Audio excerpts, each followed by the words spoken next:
ăn thì ăn con là mệt đang bây giờ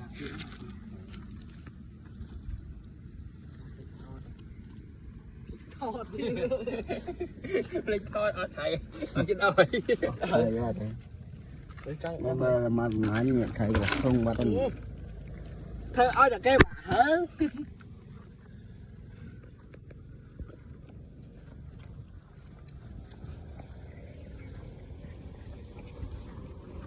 ngoài chuồn không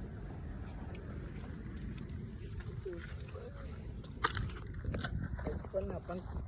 con chắc thì khá chắc thì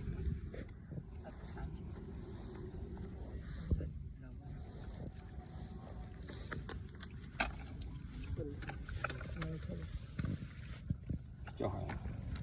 bây giờ bây giờ nhiều anh chụp nó anh lên tôi lại thật đấy wow cho thầy tập lại symbol là đây nè đó cho tôi lị con nó cái ấy lị cho xí tray ở đây